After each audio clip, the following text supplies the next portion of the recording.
Ladies and gentlemen, welcome to another episode of the Curfew Boys. Tonight's going to be a special one, but before we get there, let me introduce you to my boys. Tonight we just got one man. Just We got one. Fireman Sam. Hello, hello, hello. I'm the only one. Everybody else is on injured reserved, so Or healthy scratch. we're a healthy scratch, one of the two. It's my pleasure to introduce to you our special guest tonight. We have David Landsman, the writer for Habs Eyes on the Prize. Hey, David, welcome to our show. Thanks for having me, guys. It's really a pleasure. Yeah, it's great having you, man. Hey, something for our audience. Like you and I think we met through social media, just connecting as Habs fans during the COVID season, I believe. Yeah, we met on Yeah. TikTok. I Yeah. started liking your stuff, and then we started following each other. Yeah. And then from there, we just started talking, then became Facebook, and now we talk. Yeah. Habs pretty much on every other day, I think it is. So. Probably that. This team for how old am I? I'm what, 34? I think I'm 34. This team's been controlling. Maybe. This team's been controlling my life for 34 years. So you're a child. Don't worry. I'm a child. Bah. Depends. Some mornings I don't feel like a child because like the back pain just shoots out of nowhere when I get out of bed. So those always suck. Look at us talking like old men here. I think that's an occupational hazard for Sammy, though. I think that's an occupational hazard. Probably. Yeah, maybe. Or it's just. We'll use that as an excuse. You're a fireman. Yeah. You work on your yeah, I know, but that's putting me that's putting me in fire, no pun intended, because like people can't know that I have a bad back or back problems because or else I'm kind of useless, right? True, but you can tell people that your back hurts not because you're old, it's because of your job. Yeah, maybe it's because of your job. It's totally legit. You're allowed to say that. The wear and tear. You're not telling anyone about anything else. Yeah, David and I, we work in front of the computer and on the desk, so we have to blame our old age here. Well, actually, I think Dave, you are a community servant, if I'm not mistaken. I was. You were. Yeah, no, okay. I was a PAB, so I was an orderly. Yeah. In mental health and addiction at the Jewish General. Okay. I was there for 3 years during the pandemic. Yeah. During the first wave, I was deployed to a red zone. Okay. So I worked in COVID directly with direct contact, seeing it firsthand. And after coming back, I realized that I wanted to change, and I knew that I was trying to ease off it and try to get a job closer to home. I live on the South Shore. Okay. So after 3 years of being in the healthcare sector, I switched from mental health to dental health. Okay. Got a job down here in dental health. Okay. And then I realized that was there was some just, I don't know, conflict of interest, we can say, politely put. Sure. And so I took a little quieter job right 5 minutes away from my house by walk. Nice. And it's super chill, and it's a lot less stress than what I've dealt with the last 3.5 years. Yeah. So. No, I could only imagine. But look, I mean, at the same time too, I always have an appreciation for those who, give their time for others. It doesn't have to be in an emergency field or in the medical field. It could be any way, whether it's your job or volunteer, but anybody that, gives their time for the community, for others. Like I have a big appreciation for that. So in that regard, Dave, thanks for what you've done during the pandemic and what you continue to do. This is awesome. And for us Habs fans, keeping us updated with your pregame or preview writings that I've been reading a lot lately. Man, I want to jump into, the famous topic that happened on Thursday night at the Bell Center. The Montreal Canadiens honored one of their, I wouldn't say one of their greatest, but one of their most popular players, I think, to play in our generation at least. They honored PK Subban versus the Nashville Predators. And what was I expecting? I was expecting a bit of how can I say this? Was I expecting a show? Like I was expecting PK to be himself. But man, you saw a side of him yesterday that was a bit, I don't want to use the word vulnerable, but like he was so humbled. I don't know about you guys. And I think, Dave, you were at the game, actually. Yeah. So on a side note, I do my job, and also I've been part of the Montreal Canadiens Children's Foundation. Yes. So I've been doing that for the last almost 9 years. It'll be 9 years in March. Amazing. And, I remember PK's last game as a Hab. I remember his first game back as a Hab when he came in Nashville with Nashville in March 2017. Yeah. Thursday night I got lucky enough to be there with the foundation for the game, and honestly, like, you know, like I knew it was going to be something special. Yeah. I just didn't expect how much special it was going to be. Like, yeah, I exactly. almost cried. You know, like, I mean, I'm a big guy. I'm over 300 pounds. I'm like there, like sobbing in the hallway, like, oh. Oh my God. Yeah, it was. You know, because like the last time I remember a player getting honored was when Saku Koivu got honored, and that was something special because we grew up watching Saku Koivu. We know his story with the cancer coming back.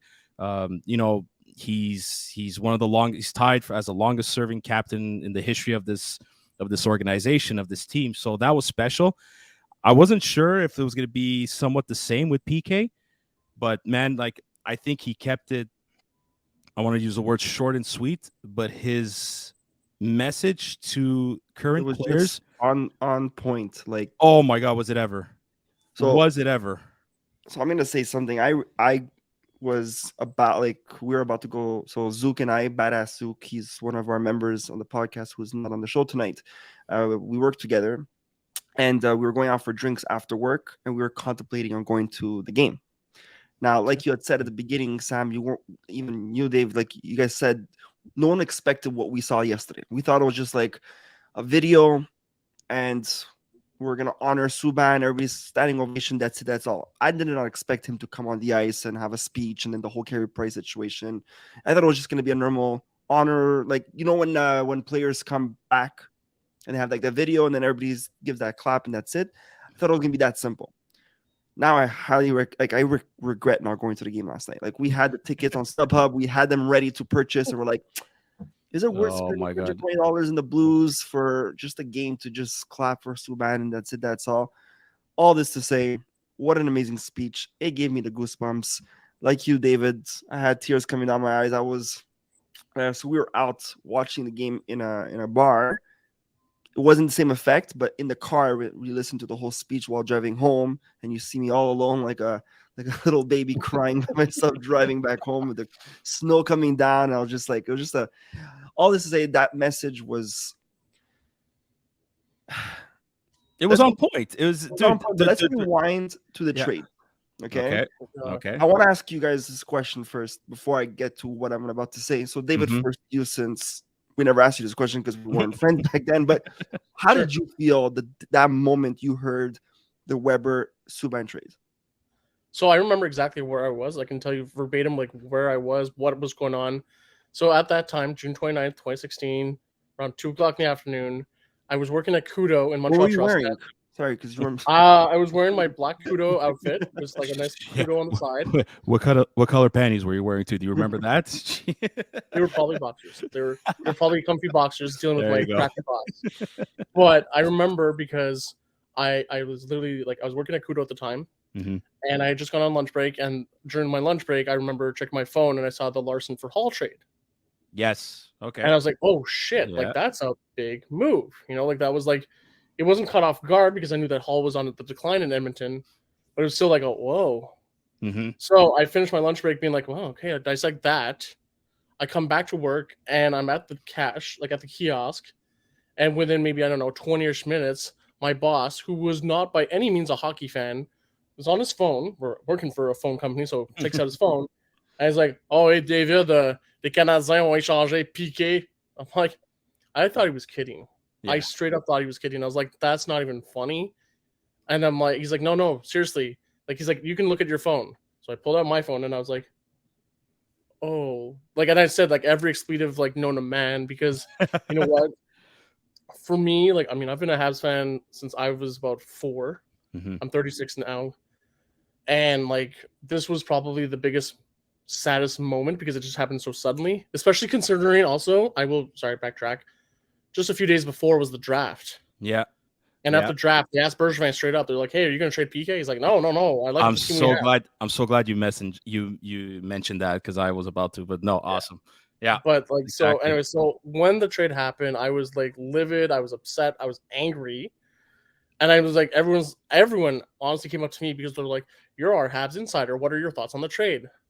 And I told him I was upset because PK is someone who I've enjoyed watching the last 7 years, since he was a rookie.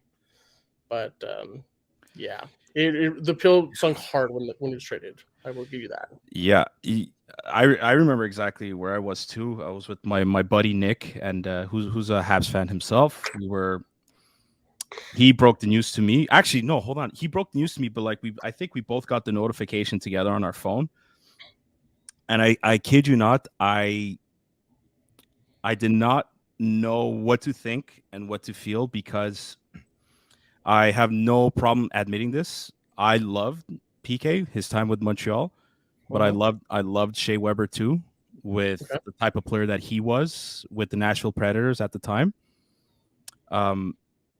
So the best way for me to describe my thoughts on that trade when it happened was I hated seeing PK go. I hated it, but I loved seeing Shea Weber come to the Canadiens. So I was literally, I was torn in between. I really, really, really was. I, even to this day, like I just don't, I don't know what to make of it. It happened. We could all speculate why. I mean, we know why. I think I like to think we do. But it's, listen. For me, that's the best way for me to describe it. Like I'll always love PK, what he did with the Canadiens, and even for the city, for the community. But at the same time too, it's like I loved Shea Weber as a defenseman, and seeing him come to the Canadiens was like, okay, this is. I hate, it's like I hate it. I hate seeing PK go, and I love seeing Weber come. Like I don't have no other way to explain it. For me, it was a little somewhat similar to you, Sam, but different in a sense. So when I heard the news, I was shocked, like everybody else. But then you had all the Habs fans, a lot of them boycotted the Montreal Canadiens. Some people just stopped watching hockey. I have friends that just stopped watching hockey since then because of that moment, that trade. That they thought it was like one of the worst things to ever do in the organization. It was like a buildup of all the bad stuff that happened prior, and then that was like their last straw to stop being a Habs fan. Whatever, to each their own. To me, I was shocked, but then I took a deep breath and said, okay, there has to be a reason behind this. We all kind of somewhat know why, but for hockey purposes, for the team itself, I was like, okay, this is a very good short-term trade. Yeah. And a bad long-term. And that was my feeling in the car. I was in the car driving, heard it on 690, and it was announced on 690. I was freaking out. But I stopped and I'm like, okay, this is going to be a good short-term trade. Maybe there's something coming up. We're going to try to win the cup with Weber. But I think we're going to regret this long-term. That was my feeling at that moment. A year later, when Weber was outperforming Subban. Yeah, that's true. He did. My feeling was, okay, you know what? I think we did the right thing. But then Subban going to the Stanley Cup Finals, that kind of started burning us a little bit. Yeah. But then they didn't win. And a part of me did not want Subban to win because of like that anger inside. It was just going to be a slap to the face for a Habs fan, right? Yeah. After that, big decline for Subban, right? And Weber was playing fantastic every year. And we went to the Stanley Cup Finals with him, right? So up to that moment, I said, you know what, guys? I'm so happy for this trade. I don't care about Subban. Yes, he was a fun player to be to see on the ice, but you know what? We won this trade. Everybody who boycotted the Montreal Canadiens was a big mistake. Blah blah blah blah. All that to say, right? But last night, my feelings all came back from that moment in the car, and everything I said about how I was happy about the trade, was the best decision ever. All that, all just went away yesterday, and I'm like, what a big mistake. So I think this guy would have brought. He was electrifying in the organization on the ice for everybody. Yeah, absolutely. He just would have kept it going. Like, he probably wasn't the best talented player. He wouldn't have probably won us the cup, but he would have brought the fun watching the Montreal Canadiens. Well, he was always fun to watch to play. Yeah, he wasn't just like, yes, he had the shot. Yes, he had the heavy hits, but he also had a good vision on the ice. But also, what he didn't just bring, what he brought on the ice was great, and it helped. It didn't always bring us the winning seasons. We never won a cup. Obviously, we know this now. But he also, what he did off the ice, like honestly, what he did off the ice was much more to me, because like I remember back when I was in high school. I remember when I graduated high school, I won a trophy for leadership and community involvement in the community at large. That's awesome. And that was like a huge honor for me. For sure. Fast forward then with the foundation, I won the Volunteer of the Year. Again, the King Clancy, the Koivush Trophy, I won that because I'd like to give back to the community too. Yeah. And like this was like during PK's time, pre-PK. Mm-hmm. I've always liked to be involved in so when I can see someone who wants to be involved and also can be involved and just doesn't shy away from it. Like I always describe myself as the philanthropist without the money. Yeah. I will give back as much as I can. I will give my time if I need to. I can't give you my money because I don't got any. So. No, but you could tell that PK, he loved doing it. A lot of people are like, oh, he's doing it for the glory and for the fame. I don't think so. I don't buy that 1 second. He loved doing it, and there's a reason why he's still in contact with Jean Beliveau's wife, and because Jean Beliveau started that. PK wanted to carry that legacy. I truly believe. I truly believe he and he said this himself. I don't consider myself a hockey player. I consider myself just whoever I am that just loves to play hockey. And it's true. He wore his heart on his sleeve. He poured his heart out for that logo. I truly believe that. I don't know what to believe about the dressing room. Again, we all heard the stories. We don't have to talk about it, but like after yesterday, it's like I don't care anymore. Dave, you wrote this in your article. The feeling I had after watching the entire thing, especially when Carey Price came out and the two of them gave the triple 05. Oh my God, I freaked the fuck out. Oh, yeah. Just let me finish what I really want to say, because I tweeted it on the Curfew Boys page. That thing got like over 100 retweets. It took off. It really took off. But watching them two after hugging it out, kind of like, walking in the sunset, I felt closure. Mm-hmm. I felt closure. And Dave, I read your article and you wrote it. I couldn't believe it. No, seriously, Dave, I felt closure.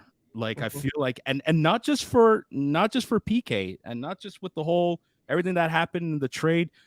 At the end of the day, I don't think you could argue the Canadians won the trade because after PK went to New Jersey, et cetera, et cetera. At the end of the day, they both kind of retired at the same time, more or less. They're both Stanley Cup finalists. They both did what they had to do when they got traded.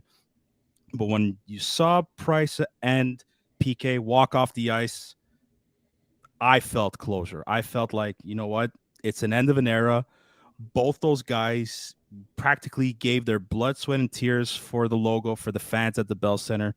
Unfortunately, their bodies paid the ultimate price. It's the ultimate sacrifice.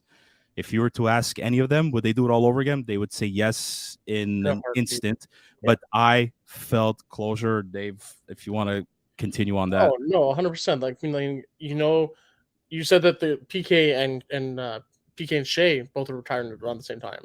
Don't forget, Carey is probably more or less, done too. There too. Yeah. Like he also came out of the hiding. He's been literally hiding in the woods in Kelowna with his wife and kids. Mm-hmm. Totally fine, you do you. But the fact that he came back for this special ceremony meant a whole lot for the city, just to see that this relationship was not fake. Their friendship was not absolutely fake.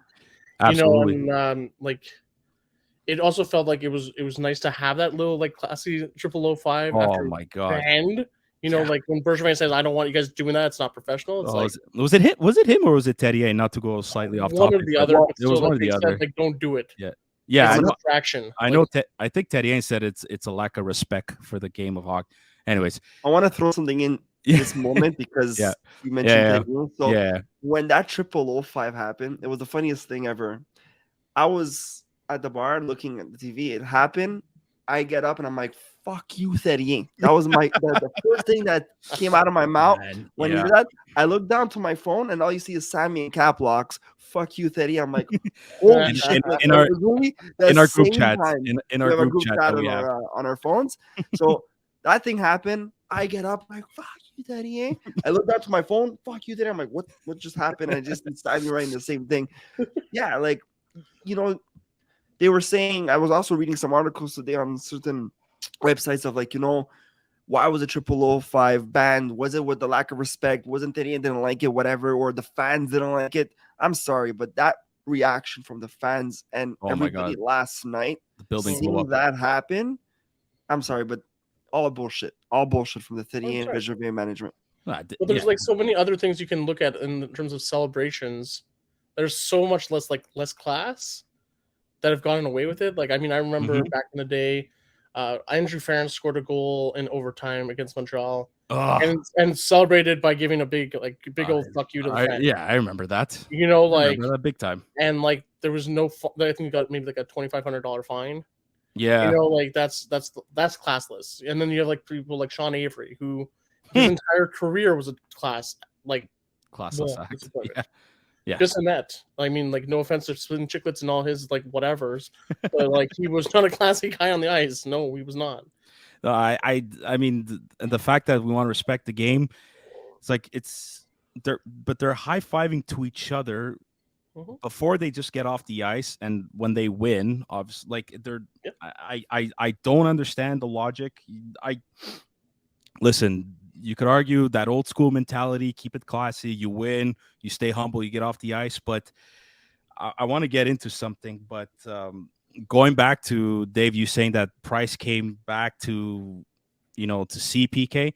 Yeah. I just saw on Twitter on the Montreal Canadiens page, kind of a little bit behind the scenes moment. Like there's a camera that films that's behind Carey.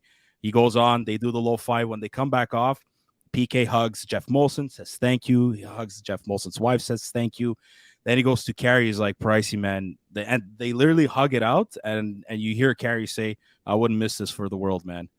And you're like, oh, my God. Like, you're right, man. That friendship wasn't fake at all. And really? I saw little snippets of Carey Price on La Poche Bleue podcast with La Tendresse and Maxime Lapierre, and he said like Price said like PK was fun in the room. Like you knew he was there, and listen, sometimes that big energy that he had could be too much for some people. Like without naming any names, it could be that. But like, man, I don't care what anybody says. I truly believe he came to play every single night he put on that jersey. He mentioned it in his speech that he wanted to share the same passion the fans had for this team every time he went on the ice. I'm a big believer of that. And you know what? Like as for PK, like I'm sure he does, but he could hold his head up high knowing he gave it all for this organization. The thing that made me sad about it, though, honestly, when I look back, is that also talking about like the teammates, the chemistry in the room, or the bad chemistry, the bad vibes. You know, when he first came in, there was Markov was the general. He's always been the general. Yeah. He was a guy who came in soft spoken, did not speak much in the room, but also knew his role. Yeah, the two of them came into the room having a clash because one's very loud, one's very quiet, and then they became best of friends. Yeah. Like you were talking about it today. I was reading some PK pieces saying that he had texted Markov saying like, hey, I wish you could be here, but I understand you can. It's a little hard to get to from like where you are. Yep.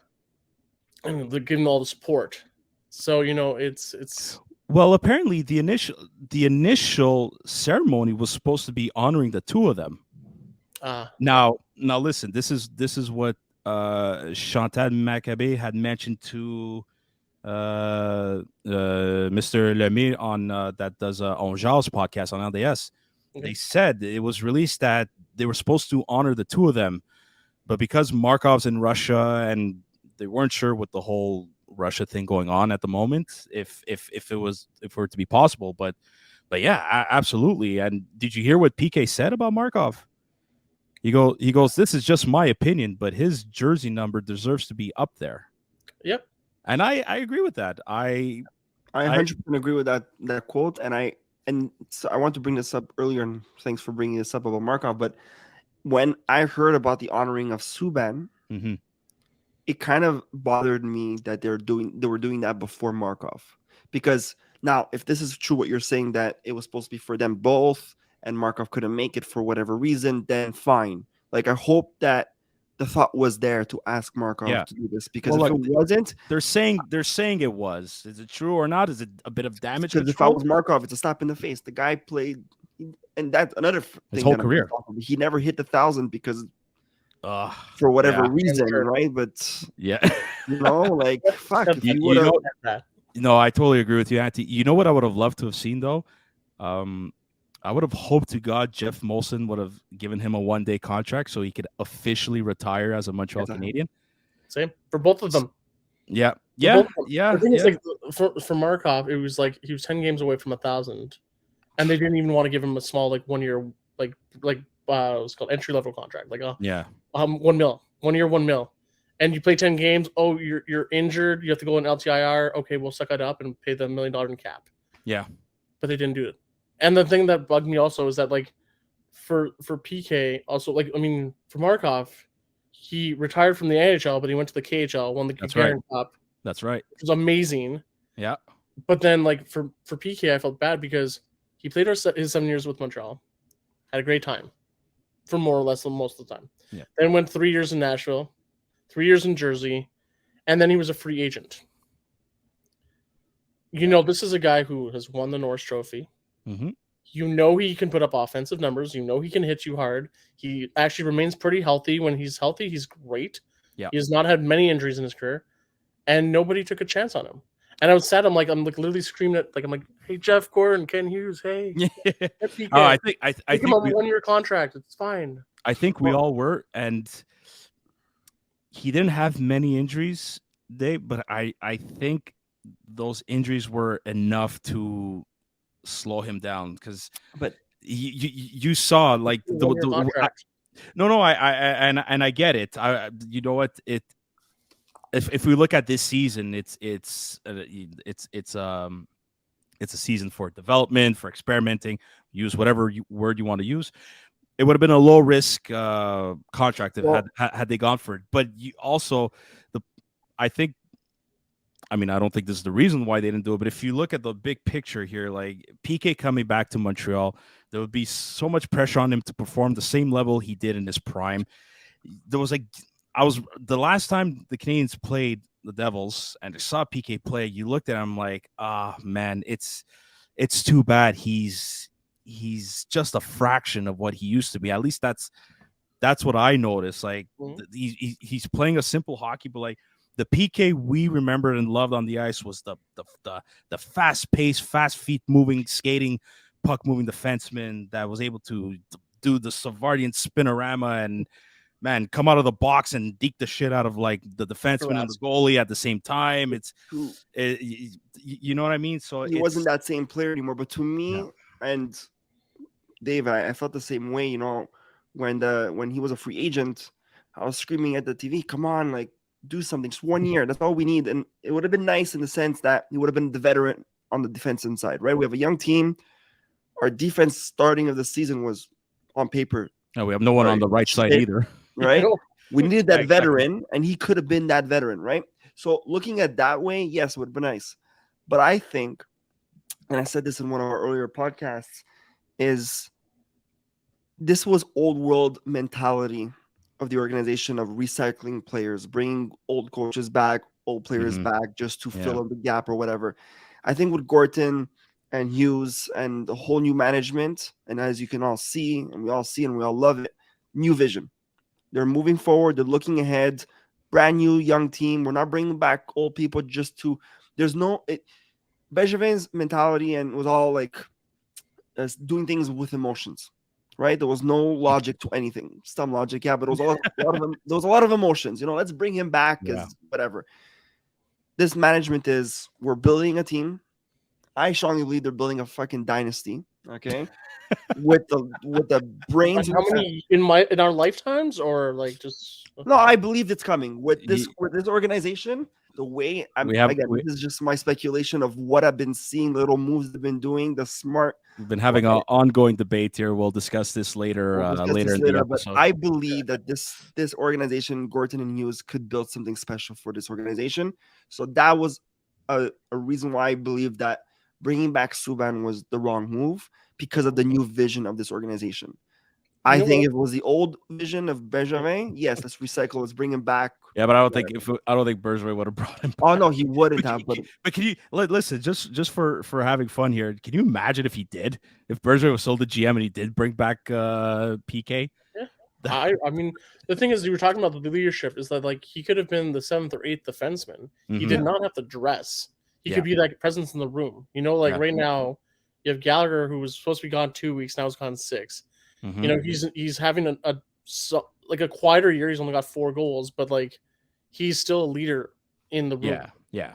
You know, like, and like now you have the 2 guys. Like, it's funny. I was looking at the game and I was like looking at our team.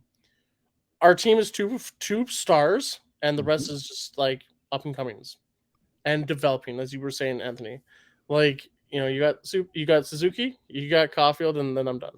Like, the team is really struggling, and it's showing, and so they need that presence. I don't know. They need a boost. Well, my God. But listen, we could talk about going right into the game here. I think that speech, if you best first period in the whole fucking season, it was one of the best. No, but like seriously, he's like to these guys. He's pointing to the fans. These guys will love you every night, no matter what. If you leave it all out on the ice, so the message received, boys. Yeah. Oh yeah. Holy shit! What like Slavkovsky is stopping pucks with his ankle and his arm, and then he's like, one more body check and goes for it. Like, no, my mommy says to body check. Yeah, and our Arbor Jack guy was on a seek and destroy mission. Yeah. Just body checking anybody in a white and yellow jersey. It was awesome. Jake Evans recently has been playing very well.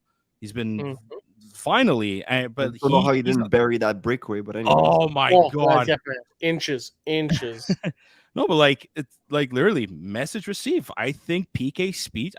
Martin St. Louis said it, or Louis Saint Martin. Anthony, he said it. So Dave, real quick, last episode, Anthony. He's not dyslexic, but he's got his moments. He called Marty St. Louis Louis Saint Martin, like he just had a. He had a miss. Like the wires didn't connect there. No, but I didn't even realize that it was short fuse.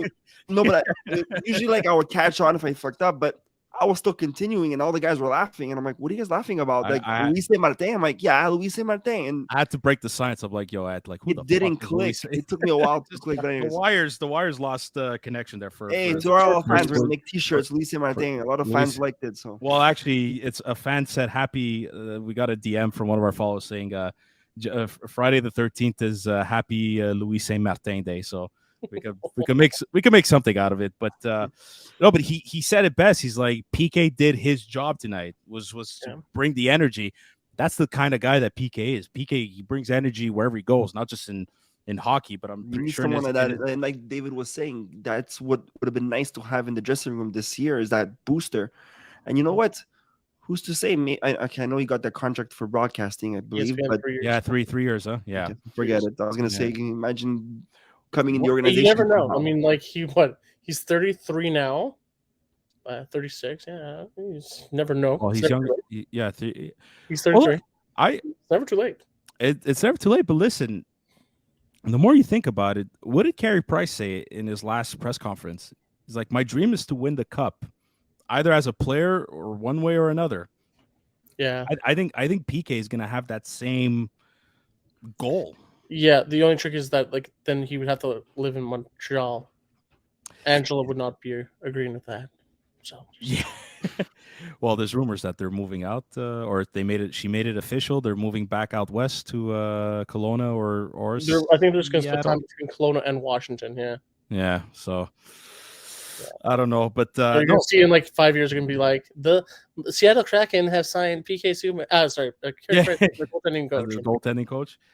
Oh, I hope one day it would be sick if he does that. But at the same time too, If he finds himself a team and he wins a cup with them, as long as it's not the Leafs, the Bruins, or the Senators, like I'll be Happy for him. super happy for him. Absolutely. But no, but I thought yesterday was a great game. You know, it was from both teams, not just from the Canadians. I thought Nashville played great too. The first goal by Nashville, like that play by Roman Josi, I love Roman Josi, like I always have. He's one defenseman I hope Caden Gooley could become like, or kind of like model or mold his game after. If that happens, if Caden Gooley becomes a defenseman like Roman Josi, like we're flying. We're gonna be flying with this kid. I mean, if you look at the perspective, Yossi's been in the league for I think almost a decade. I think I'm not looking at the stats. Yeah, but he's been in the league for a long time. Yep. Last year he put up 96 points. Insane. He was the closest to 100 points since Bobby Orr. Yep. For a defenseman. Yep. Like those are numbers that you just don't even think about for a defenseman, and he was putting them up. Yeah. But he's one of those guys who's a proven leader. That's why he is their captain right now. Yep. You know, on and off the ice, he is the leader. Mm-hmm. But also, like Gooley is just starting his career, and he's already making people go like, "Holy shit, this guy's a rookie." Yeah. You know, like he's not putting up like 96 points a year, but holy, he is. He's gonna be something special. Like I feel it for this kid. Just for a stat check, 11 years in the season. He started in 2011, 2012 season with Nashville. Yeah, he was paired up, and who was his partner? Years. Who was his partner? Shia Weber. Weber. Let's go back to that draft where we could have drafted him as a rookie, Shea Weber. Just saying. Yeah, well, I mean, back in 2000. The Habs draft has been that great. Who else could have got? We could have got so many. Who else? That guy, Cole Caulfield. Yeah. My God, number 25 on the year, career high. Like he's on pace for I calculate. I think like 48.8 goals. You know what? Honestly, like since I was there at the game, I stayed for the post game and watching the interview. And obviously, they had a choice between one of the stars, and they chose Caulfield. Yeah. So Martin, he literally pointed it, and he credited it best. And like I put in my article, he said it best. He said that he looked at Caulfield and he says to him, he says in the 79 games since Martin Saint-Louis or Saint-Louis Martin, Louis Saint-Martin, since Martin Saint-Louis has taken over as coach. In the 79 games since, Caulfield has put up 47 goals.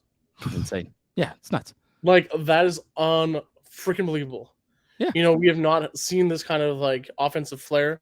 Like, I mean, I remember I was watching part of the game when I wasn't selling, and I saw his first goal. And it was just typical in the slot, boom, fired a shot right underneath Astarov's legs, goal. And then I didn't see his last goal. I didn't see the game-winning goal. So then I'm literally watching later on I'm watching the highlights on the way home, and I'm like, fuck, his first goal and the second goal were the same exact goal. Yep. But they don't know how to stop it. And it makes me think of like a certain Alexander Ovechkin. Dude, I'm calling that area, like we called it like Ovi's office, or Gretzky had his. I'm calling that Cole's corner. I'm literally calling that spot Cole's corner. If you guys recall, when Caulfield was in that little bit of that slump at the beginning, and then you saw the practice clips on Instagram or whatever on TSN or DS of Louis Saint-Martin showing him how to score in that slot. And after that practice, it's to like fake a one-timer. Yeah, after that practice, that's all he's been doing since. All his goals are in that slot, and it's just great to see. And like you said, we haven't seen that since I think Kovalev. Kovalev was our last. He was the last guy that had 80. I think he had 80. Trivia moment. Who was the last Habs to get 50 goals in the year? Oh, it was what's his name? Wow. Oh my God. Not poor. He's. Yeah, the old number 44. My God, why am I? If he's not poor, he's. If he's not what? If he's not poor, he's. Stéphane Richer. There you go. There you go. Yeah, exactly. I missed it. I don't remember it. We were. No, I met him. I know I met him. He was at the. Oh, you met Stéphane. I met him. Sorry, I heard you miss him. No, I met him. I met several of the Canadians. Don't worry. But well, actually, speaking about meeting people, and we're talking about. Sorry, we're gonna go back on the first topic about PK.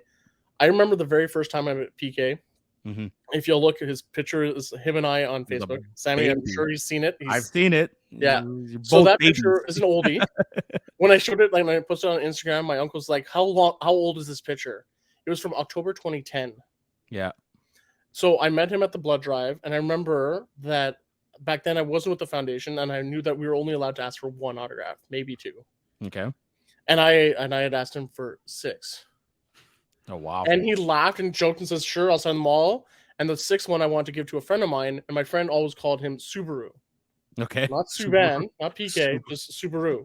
He's dyslexic So like I'm me. like, so he Cool. literally Yeah. he's like, to Steph, your buddy Subaru, and then signed it and gave it back to me.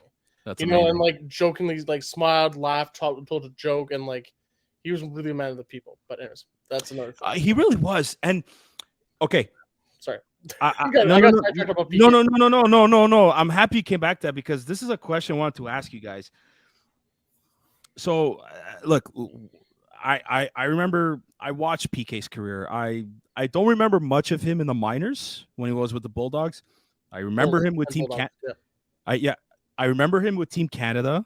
He was on the ice for that Jordan Eberle goal against Russia with like 5.4 seconds left in the third. He was on that. I remember when they won gold. He did like a little swag, like flashing the gold medal. I remember that. I remember him coming up to the playoffs. He assisted. His first goal was on a Camilleri, Michael Camilleri, and during those playoffs was unstoppable. I remember PK's first point. I remember PK's first goal. I remember PK's first hat trick. I remember most of the big highlights of PK during his career. Yeah. But the type of player, not just the type of player he was, but the type of person that he was in the game of hockey. And let's go back around 2010, 2011. Yeah, social media was big, but it wasn't as big as it is like now, or like it has been for the past, give or take, 5 years or so. Yeah. I truly believe that PK Subban was ahead of his time in terms of that new generation of players coming into the league where they use social media to market themselves. Yeah. I really believe that. And I truly think the NHL needs to start allowing that a little bit more. And I say this for marketing reasons. I'm not a businessman. I don't know much about marketing. My girlfriend, she's an entrepreneur in marketing, but I haven't learned shit from her yet. But one thing I do know is that if you look at NBA players, Anthony, you could probably back me up on this. If you look at NFL players, they can market themselves out there, and this is why those two leagues have massive budgets. Yep. Like the NHL could. Look. I don't know if they should work a deal with players. I'll throw a name out there. I'll tell you, like Trevor Zegras. They had that conversation at the beginning of the season. I don't know if you guys remember. Sorry to cut you off, Sammy, but that conversation about how to dress pre-game before now there's all the suits. Oh, hold on. Okay, hold on. Wait, being more casual so they can start. Anthony, please put a pin on that. We have. Yeah, Joey. We have a new face coming in, Dave. You're going to meet another member of the Curfew Boys. His name is Joey.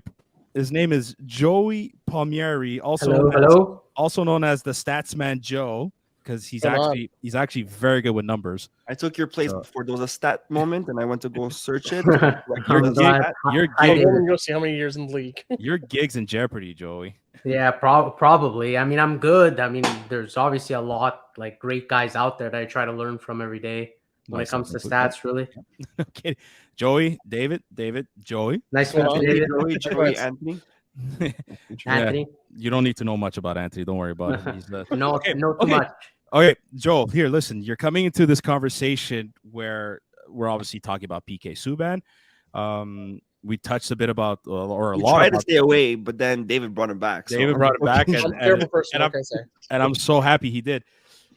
Joe, I mentioned that I think PK, when he came into the league up into like in his prime, I think he was a bit ahead of his time in terms of a hockey player using social media to brand himself.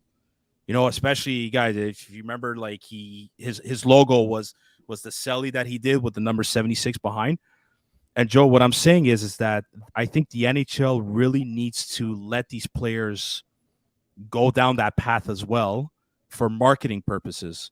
And I'm mentioning leagues like the NBA, the NFL, probably where they do allow their players to do that, and maybe that's why they have such a big budget amongst the North American sports, or maybe that's the reason why the NHL is the lowest amongst the four North American sports.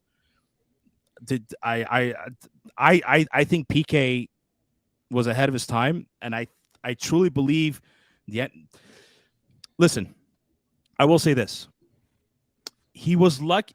Not that he was lucky, but it was meant to be for him to play for the mecca of hockey, the Montreal Canadiens.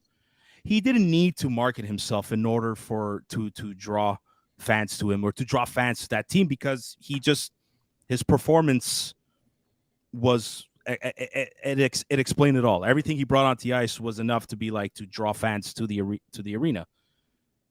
But do you guys get what I'm saying though? Yeah, absolutely. No. I mean, like, you know what? Yes, there are endorsement deals. Mm-hmm. Yes, there are contracts that they can sign to be part of the game, but still represent themselves and their own brand. Yeah. But the thing is, like, I think probably why the NHL is a bit weary is because they don't want to get themselves in the hot water. Okay. You know, that's like, I mean, they don't want to like overstep or say something they're not supposed to, get affiliated with someone what they're not supposed to, like, I mean, represent a different company or a different brand. But I don't know the reasons behind. I'm also not in marketing. My wife is not in marketing. Like, you know, I don't know marketing. So yeah. Okay, Anthony, I want to go back to you about the suits. Yeah, so at the beginning of this season, Joey, I don't know if you remember, Dave, if you remember, there was a whole debate on the NHL changing their attire before the game. So right now, all the players have to wear suits pre-game when they're on the bus to go. But NFL players and NBA players, all these guys, they can wear whatever they want. They can brand themselves. So, you know, there's a lot of sponsorship with Adidas and Nike and all this because they come out to their dressing room dressed the way they want to dress, branding themselves. The NHL is the only league right now, I believe. I don't know if there's any other leagues, but NHL, I even believe soccer too. No, Joey, you're a big soccer fan, but they have to wear suits. Oh my God. The soccer is huge, right? In terms of branding the players. No, they do more branding on their own. I don't think there's any rule in soccer. I don't think they have to specifically wear a suit, but they might if they're sponsored by them. I mean, the team I follow and teams I watch in soccer, like ones they all Rome, suck, yeah. like Rome is sponsored by, I think it's Armani. No, sorry, Fendi. So they have to wear Fendi. They have to wear Fendi branding. That's the reason. But hockey doesn't have that sort of sponsorship, so I don't think they need to follow it. So same with what you're saying, Sam, with Subban. You're right. He is. I wanted to touch that. He was ahead of his time. Like, his play attracted enough attention for himself that he didn't need to do this extra. But he did it regardless because that's who he is. And yeah, exactly. I think he was right. And I think players can have any way that, you know, that's obviously not controversial, find ways to express themselves in their own way. And you know what? A lot of times when people do that, it creates this brand and marketing, and just so many fans enjoy it. Same with hockey players. I think they should be able to do it. Unless there's some sort of rule or law that restricts them to do it, which I don't know of any. They should be able to do as they please, you know, barring that it's not over the top, that, you know, people don't get into trouble. No, that's well said. Well, you've had issues in the NFL, right? Some players came out with controversial stuff, and then it led to crazy things on social media, especially today's generation. Excuse the sensitive people, but we're in a sensitive generation right now. So people do have to be careful. One wrong sweater of that makes someone dislike it there's lawsuits, there's people boycotting the league, or a lot of bad publicity can come from it. Maybe that's why the NHL is staying away from it, because they want to keep that class. The clean image. Yeah. Well, the clean image, yeah. Well, look, I'm gonna say this. I'm all for the players showing up in suits. I think it's class. I think there's a sense of discipline there too. The reason why I say that is because I used to play double letter hockey, and when I did, we had to show up to games in suits. Like we did. It was a rule. And I remember the first time that happened, I was all like, oh, I don't want to wear a suit. I don't want to wear a tie. And like my parents are like, listen, these are the rules and you're going to fucking wear them. And it's going to teach you, this could teach you how to be disciplined, how to like, you know, how can I say, not fall, but like just you stay in line. Well, you're right. You show class and respect. And I'm all for that. I really, really am. I'm all for that. And you see players, you saw PKs so many times. He came in with like what was that big purple like fur coat. He looked like that character on Sesame Street a bit. No, but like he looked great. Like, you know, sometimes they add their own touch, their own style. Like David Pasternak does that. Sometimes Austin Matthews does it. You know what I mean? But like, say what you whatever, fucking Toronto. But like at the same time too, it's cool. Like I'm all for that. I hope they don't take that away. It's tradition. Yeah. And there are some traditions I am for keeping, and the suit is definitely one of them. I think, Sam, before maybe getting to clothing, maybe something they can open up in all leagues. Just allow anybody to do any celebration they want. Just allow them. I was gonna mention the 555. We definitely talked about it. Yeah, I'm sure you guys did. But even but NFL does it. Can we just allow players to express themselves if they score? Dude, what are you talking about? The Carolina Hurricanes are expressing themselves as a team after every win. Every win. That's true. I don't think it's that's not an NHL problem. Maybe it was just a Terrier problem. I think it's a Terrier problem. I think it's a team thing. Like we were saying it before, you know, I think Montreal, and I think that's why I'll say this. And I think, David, you were about to say something, so I'll just finish this point. I think the Montreal Canadiens just have a lot of respect for their logo. There's history to it, a lot of history on that jersey. So I think a main reason why, not to get into it, but why Subban left the team was because he was too out there, and it was something that the organization did not like.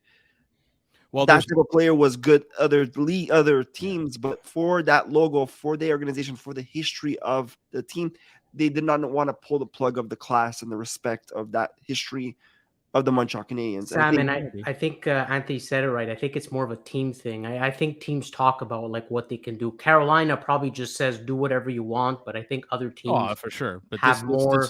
This was a Terrien decision, or Bergevin, or both of them, or right. Well, no, either Julien. I'm not sure. Like back and forth the whole way.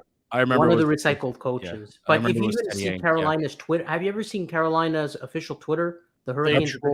They're a bunch of jerks. They just troll. Yeah, they troll. That's all they do. So you know they can do everything, but other teams aren't like that. No, exactly. No, because they have to, like, you know, there's a lot of them that are kept on the proverbial leash. You know, like I mean that they have to tone down what they're doing. They don't want to get in trouble, or that they're not as liberal as like open to be doing all these things. They have to keep with their thing. You're talking about the history and the class and of the organization of the Habs, for sure.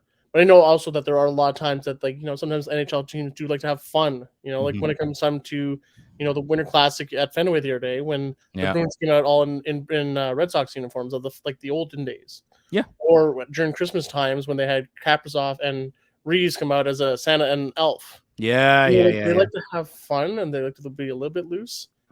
But sometimes, you know, like you can't go over the top. And you can't do it on all the time. Because then you will be noticed, but maybe not in a positive way, or you might not be idolized to your fan base. So it's a delicate situation, I find. Yeah, I think David said it right. I think they're trying to find maybe that fine balance between having fun and expressing yourself, but not doing too much. And that's what's the common thing that each team tries to do, because they want to please the fans, but they don't want to overdo it. Yeah. Joe, did you feel any closure after they walked away? They walked off the ice, PK and Carey? Oh, definitely. And it was a big, like you mentioned on Twitter, it was a big FU to Terrier for me. That was I didn't say that on Twitter. I did not. I felt it in your tweet. No. The Curfew Boys did not listen. I know I take care of the Curfew Boys. I did not say that. No, I said, screw it. We're crying. Because I'm sure Auntie was. I know I could have spoken for everybody. David was crying. I was crying in the car. David was crying at the Bell Center. I was crying in the car with snow coming down. So listen, and literally that tweet like took off. Like even somebody from the La Presse retweeted it. Somebody from TSN retweeted it. Yeah, no, listen, it's Even non-Montreal fans, it was kind of like I don't know if iconic's the right word, but it was kind of like, wow, like, they did it without a coach looking at them, giving him like the evil well, eye. but like, but like, look, I'm not gonna say it's rightfully so, but Teddy, oh my god, took a lot of fucking heat yesterday. It's all over Twitter, and it's like, Habs fans have a hard time letting go of certain I past. wonder how long it's gonna take for Teddy to come out and speak about it. Well, maybe on TVA Spa, but not many people watch Tout le TVA monde en Spa. So, parle. tout le monde en parle. Maybe, but look, I want to, before jumping into the next topic. Look, I thought the ceremony was perfect. I thought the game was excellent. Like, thank God the boys followed up on Yeah. his speech, and they really did, and made Marty happy. Marty loved it too. It's I think it's the perfect way to close that chapter, the end of that era, and we're looking forward to the future. So, Yeah. look, the boys, the Canadians, they just surpassed the halfway mark. So before we end this episode, I guess we could go around the table here and just see, like, what's your Joe, I see you smirking already. Like, yeah, no, we could just do a little mid-season review. Like, right now, like, we're we say this many times, but I want to ask David a question. yeah. I want to ask him. Okay, I will an answer honest- your question. Maybe This could. I will not go out with you. Sorry. It's not really the mid-season review, but it could lead to it because we'll get into that. But I want to ask your question. I want to hear your answer. And Sammy and Joey, shut up. Okay, I know Okay. what he's asking. In all honesty, Yes. how long do you think it will take this team not to win the cup? Let's start contending with what you see now with the management and what's potentially coming up. Well, I definitely think the management is on the right track. Gordon and Hughes are seemingly on the right. They have a good communication where it seems like they know what they want from each other, and they do communicate well. There's not talking over each other. They have good communication there. I think having Stanley Wee behind the bench has been one of the best moves in recent years.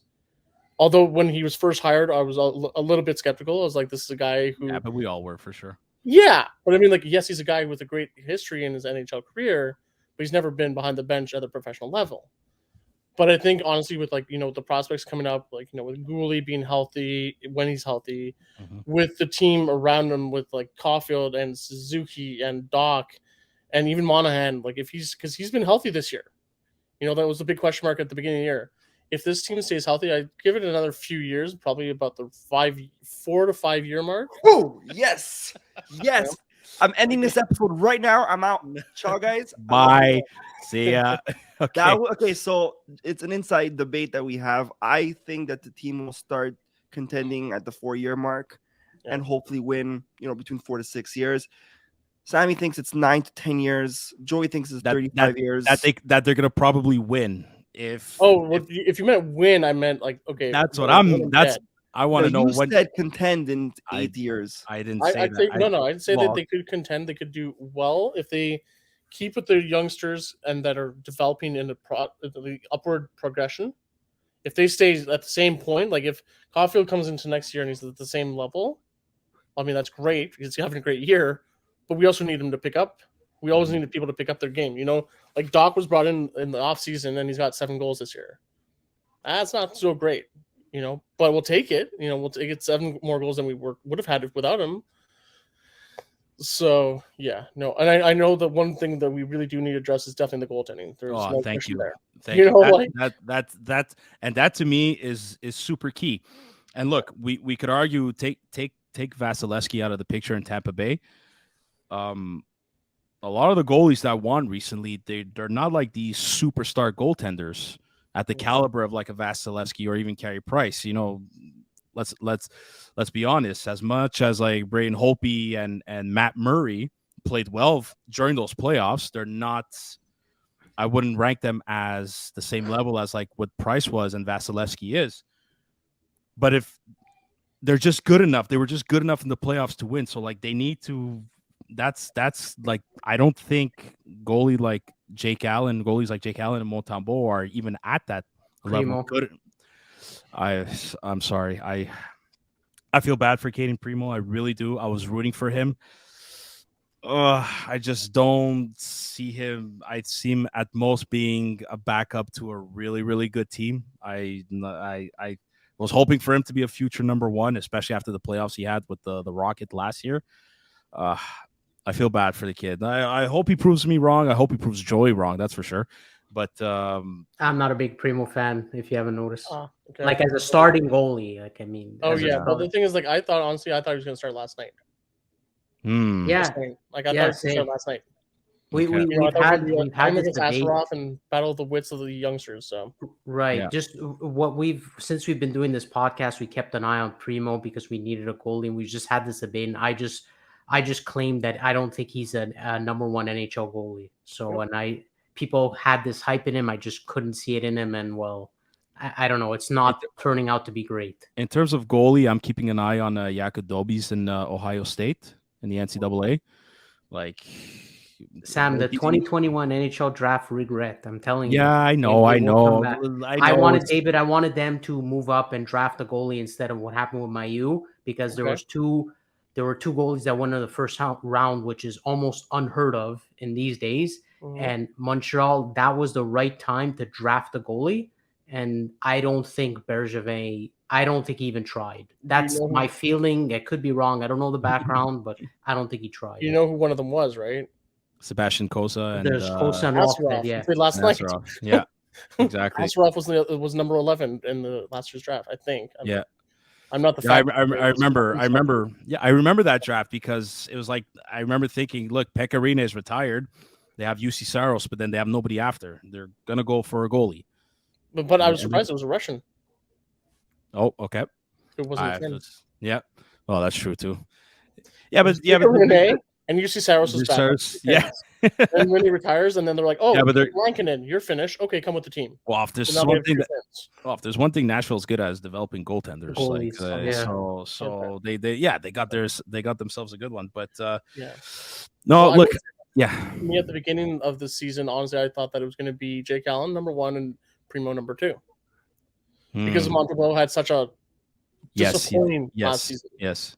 You know, I thought like Montembeault was going to grow his game in Laval, fine, and I thought he was going to be called up occasionally, great, but I did not think he was going to be the backup. And then I really did not see him being better than Jake Allen. Oh my God, and that's that. But listen, that's the only reason why the Canadians had a very good start to the season. They exceeded our expectations at the beginning. Yeah, but I think they came out with hype.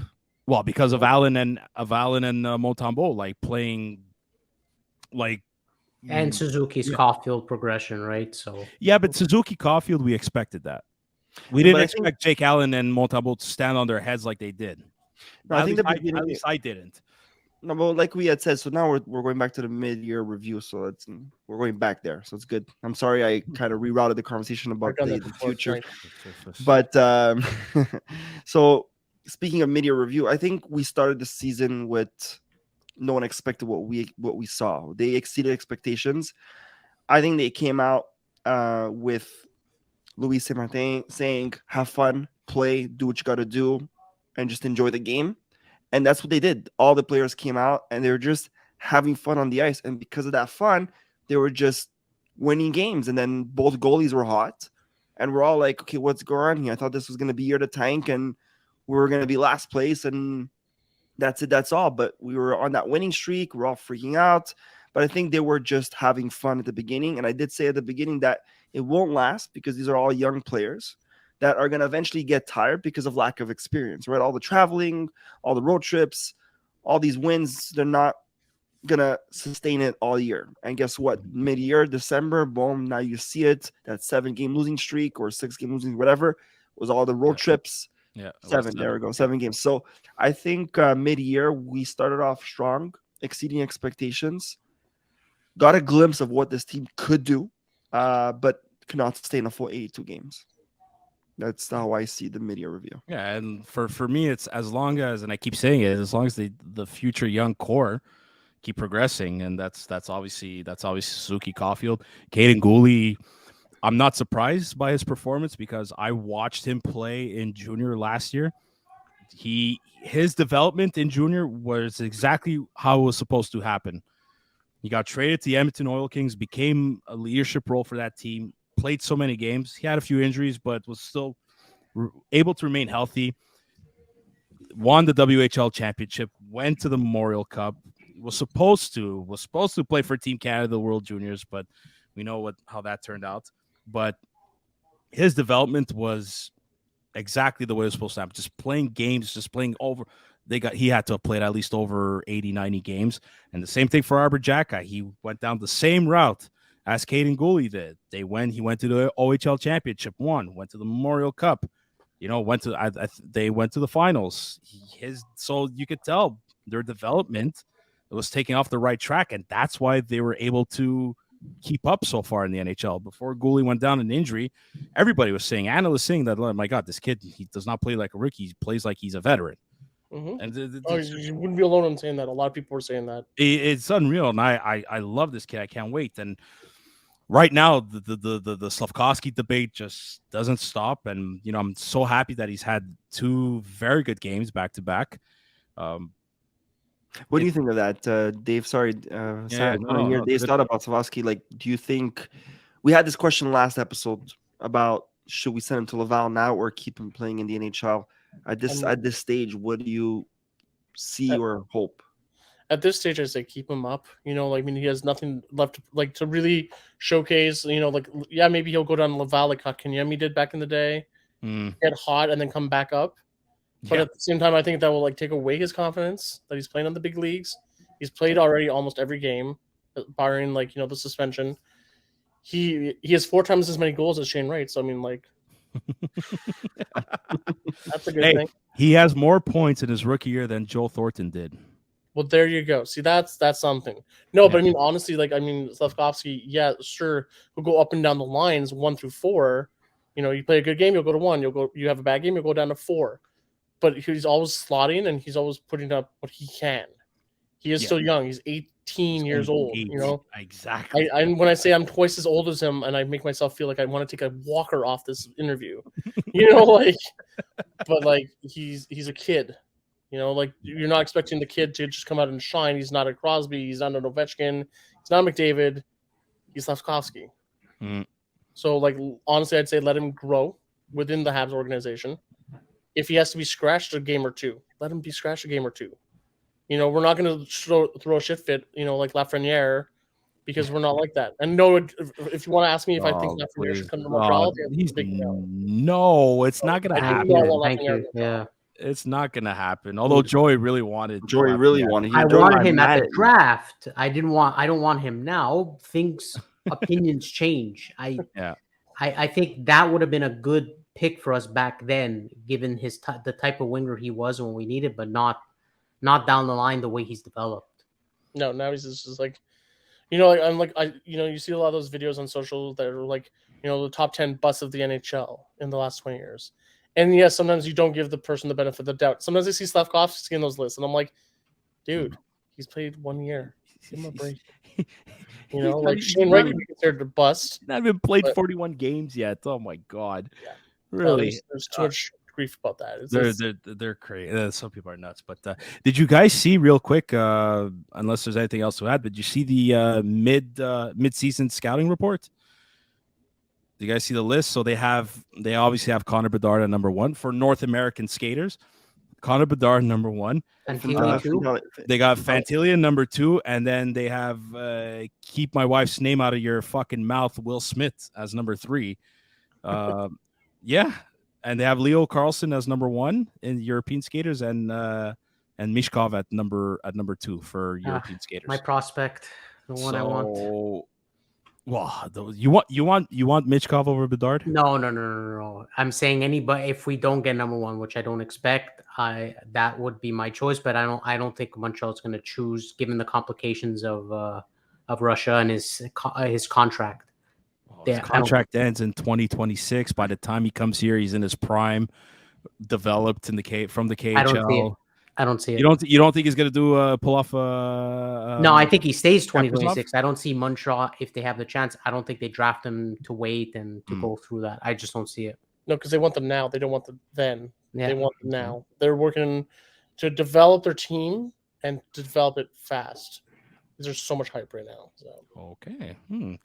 Interesting. I just like, and I agree with you, Dave. And but I think we're so, the history of the Montreal Canadiens, the whole rebuild is not really rebuild. It was retool. No, it's official. It's been in a rebuild since 2017. He just confirmed that. No. What I'm trying to say is that Montreal was always a team where, like the city of Montreal, let's fix the potholes. Okay. And it was always like, let's do this fast. Let's do this fast. Let's do this fast. I think this management wants to do it fast, but the right way. And I think this management could do that. So that's why I predict an earlier contending year than what Sammy thinks. Only because I strongly believe they're going to do it the right way, and you're already seeing that with the moves they're doing and the decisions they're making, Old World would have re-signed Subban. We had this conversation before of like, it would have been nice to have Subban when he was a free agent before the season started, Joey. And we all said it would have been nice to see him there. But I think this management didn't want to recycle like the old era, right? Yeah. So I lost my train of thought. But what I'm trying to say is that you said it, yeah. So they want to do it fast. They want now, not later. And I think that's the direction they're going. Yeah. So, Well, I mean, I remember when like years back they'd always used to trade and they always used to get defensemen. I'm like, why are we getting another defenseman? We have so many defensemen. Yeah. And like right now, this year, we're playing so many of these kids in defense. I mean, I remember the game the other day where I think it was only like one defenseman who had more than like 10 games NHL experience. They had 5 rookies, they were They had saying. 5 rookies on Yeah. Yeah. like that's like unbelievable. And it was against Florida, I think. And like I remember my friends were like, "Oh, we're gonna be okay," and I'm like, "We're gonna get." Yeah. Like I mean, it doesn't matter. We're gonna get schooled. I mean, they're playing okay, but come on. Well, do you think St. Louis continues with the 11 forward, 7 defensemen like he did yesterday or on Thursday? Yeah. If he was I'm not saying if he was smart. I mean, he's obviously turned out to be a great coach. But I think with Hughes, they might discuss.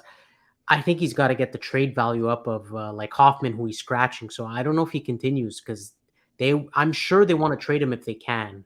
Like some other veterans. I don't know who's going to take that contract, even if it is just 2 years left this season and next season. Armia, whose contract is expensive. It's Drouin's contract is expensive. Like these are contracts that they want to get rid of. Yeah, but they're not easy to unload on.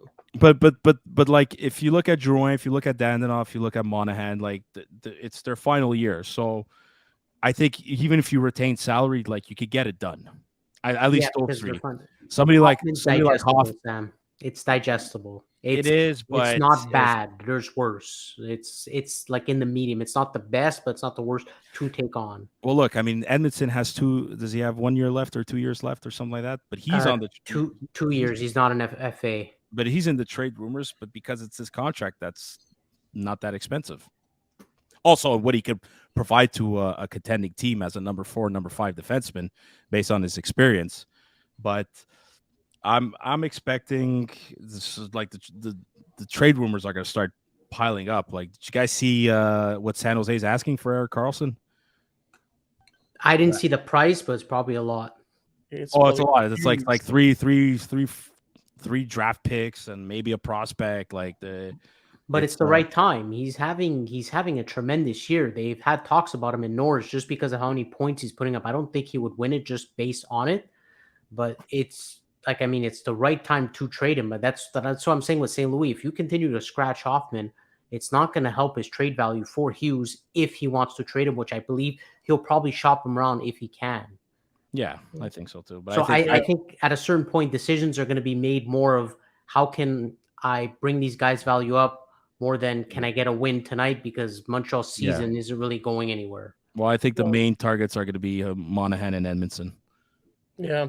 The thing that sucks, though, is also like for a guy like Drouin, who's like vowed at the beginning of this year he's going to play a full year, and then he gets injured, and then he gets scratched, and then he comes up on the top line, then he goes down to the bottom line, And then like they're like circulating his name in the trade rumors all the time too. Yeah. The thing is that, but also like then there's like a lot of people that are like, oh no, but he's meant to be in Montreal because he's a Québécois. And I'm sorry, like that doesn't cut it for me. No. And then yesterday he comes up with a huge offensive game. He has 3 assists. Yep. But like still.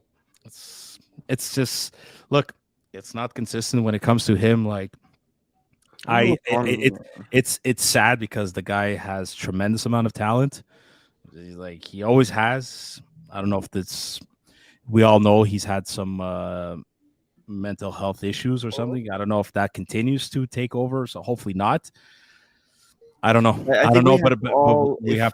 I think it's time to move on from him. No, but even if he stays, okay, because of his contract or whatever, I think us fans have to come to an understanding now, like that he's not the player we all thought that we all thought he was gonna be, like the 20, 30 goal scorer like Suzuki and Caulfield. Okay, he's the guy who's the hidden guy. Like yesterday, 3 assists. The guy who makes the plays before the big goal.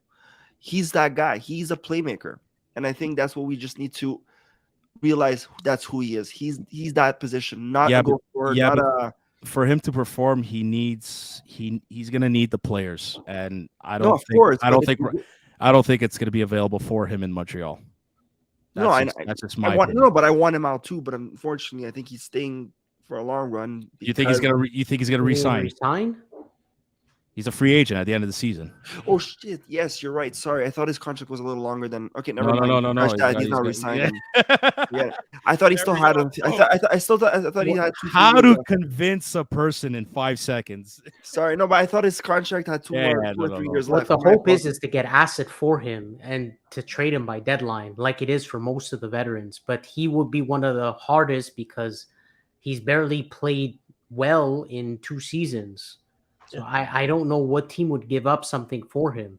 That's the problem. Not even his contract. I mean, by March, when the trade deadline happens, the remaining cap hit on it, it's not hard to take on because remember, what's the cap hit you take on is not the full 5.5. You take on whatever's remaining. Whatever's remaining, exactly. Even if the Habs retain like half of what's remaining, they can do it. It's fine. Yeah. It's just I don't know how much you're gonna get for a guy like him. Maybe a minor league player for Laval or something. I don't know. Anyways, we'll see. A 4th rounder. We'll see. The 4th round. Maybe. Yeah, we'll see. All right. But Hughes' hope is to get another first rounder in 2023. I don't know how he's gonna pull it off. But Monahan or Edmondson. I'm telling you now. I'm it's counting gonna be on. Hard to get. I'm telling you that first rounder for this year is gonna be. I think it's gonna be hard to get. Not if you offer that to a team like Dallas or. I don't know if Boston, maybe, but I think it's possible. You could get a first round for Ben Sherratt unprotected. Yeah, but a value of this year's draft and considering the prospects there are, and a value of next year's draft is 2 different things. You always value the draft that's closer to you than one that's a year away. So I'm telling, for some reason I see Dallas giving away a first round pick. I'm just saying it might be a little harder than it was last year. Yeah, probably. Yeah, fair enough. Cool. All right, guys. I think we've come to an end. Unless you guys have any last words you want. I just want to ask David: Is he on board with the tank mode? No, I never like tanking. I never like tanking. That's where we have to disagree, David. I pray for a loss every night. I'm sorry. You know what? I write every night. I try to write almost every night, and I try to put a positive spin no matter what. Yeah. I remember when I was a university journalist and I was writing on a team that had literally, I remember there was, so I went to Concordia, they played McGill, and back in this specific season, they played them 6 times. Mm-hmm. In 6 games, McGill outscored Concordia 54-1. Oh my God. In the 1 game that they scored, they lost 16-1. Jesus. Wow. So my starting headline lead was, it's not every day Concordia scores a goal against McGill, let alone a shorthanded goal. Oh, wow. But that's where the good news ends, as they were thumped 16-1. Okay. You always try to find the benefit of it. Yeah, you always have to put a positive spin into it, I imagine. Right. Yeah. Well, that year was really just. But anyways, that was my pastime. So, hey, listen, even with a prospect like Bedard out there, even what you've seen of him, I would love to have Bedard, but do I think it's realistic to say tank? No, I think they're doing it on their own. Like, I don't think they need a tank. I think they're doing it on their own. Well, it's not the players that tank. It's usually the management, and like just ask Chicago's management. But anyways, that's Dave. Before we go, Yeah. I forgot to ask you this, but you're married to the lovely Robin Flynn from TSN 690. She's Got Game. That would be my wife. Yes. That's okay. Well, My wife, the mother of my child. Yeah. yeah. Oh, you have a beautiful baby. Like I've seen pictures on social media. Your nice travel vacations together as a family. Yeah. That's awesome. Well, listen. Yeah. Tell Rob we say hi. I will. A few times on the weekends I've heard her on the radio. Yeah. Keep up the great work. She loves her brainchild. She's Got Game has been her brainchild for the last year. She did not do it for the past year from mat leave, but like that is her pride. So that's awesome. Well, glad to hear that. Man, it was awesome. Thanks for being on our show, buddy. It was good. Thank you guys for having me. Seriously, I'd love to come back anytime you want or need. For sure. Or to shoot on the Habs or whatever you want. Absolutely. So. Yeah, this is the podcast to shoot the shit, just have fun. But again, Dave, thanks for coming on the show. We greatly appreciate it. We had fun. To all our listeners out there, you can follow us on Instagram, Twitter, Facebook, and now TikTok. And if you want to see our beautiful faces, you can follow us and subscribe on YouTube. You can listen to us on Apple Podcast, Spotify, and any podcast platform you like to listen to. And you can follow David if you want to share your Twitter and social media page. Sure. So my personal Twitter is MTL at the rink, all one word. So MTL ATTHERINK. That's my personal Twitter. And if not, you can read my articles on Habs Eyes on the Prize. I often write previews and I write some occasional features like I did about PK this morning. That's awesome. Amazing. We'll add that in our Instagram post when we promote the episode. We'll have all your information. So to all the listeners, if you didn't catch that, everything will be able to copy paste on YouTube, Twitter. Try TikTok, see if it works. Yeah, everything. But yeah. All right. Until next time, ladies and gentlemen, thanks for listening. Until next time. Bye now.